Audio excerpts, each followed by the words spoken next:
Social media પર પોતાના video અને વિવાદોને લઈને હંમેશા ચર્ચામાં રહેતી કીર્તિ પટેલને આજે જૂનાગઢ કોર્ટમાં રજૂ કરવામાં આવી છે. સામાન્ય રીતે સોશિયલ મીડિયા પર બિંદાસ અંદાજમાં જોવા મળતી કીર્તિ પટેલ આજે કોર્ટ પરિસરમાં સાવ અલગ જ સ્થિતિમાં જોવા મળી હતી.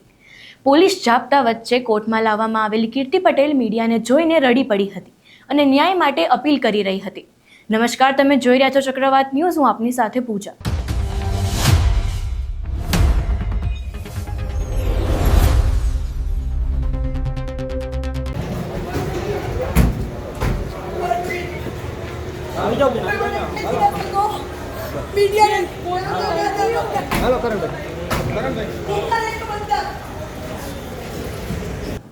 જૂનાગઢના ભવનાથમાં શિવરાત્રીના મેળા દરમિયાન સાધુઓની મૃગીકુંડમાં સ્નાન કરતા કીર્તિ પટેલ વિવાદમાં આવી હતી. ઇન્દ્રભારતી બાપુએ તેને સ્નાન કરતા જોતા પોલીસને તેને બહાર કાઢવાનું કહ્યું હતું. આ ઘટના સામે આવતા જ આ વિવાદ વકર્યો હતો. આ બાદ કીર્તિએ ઇન્દ્રભારતી બાપુ પર ગંભીર આરોપો લગાવ્યા હતા. તેમણે કહ્યું કે ઇન્દ્રભારતી બાપુ આશ્રમમાં ગંદા કામ કરી રહ્યા છે અને છોકરીઓ બોલાવે છે.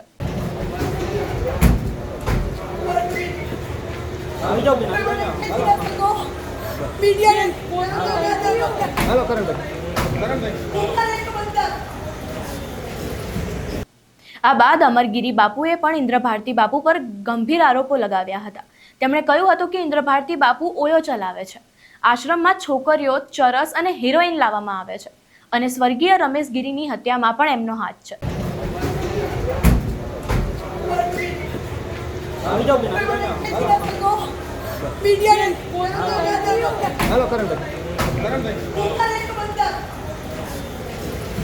ત્યારે આજે જૂનાગઢ પોલીસે કીર્તિ પટેલને કડક બંદોબસ્ત વચ્ચે કોર્ટમાં રજૂ કરવામાં આવી છે.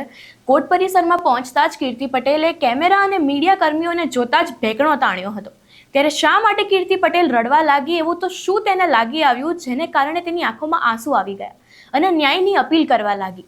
તમને શું લાગે છે? અમને કમેન્ટ બોક્સમાં જરૂરથી જણાવજો.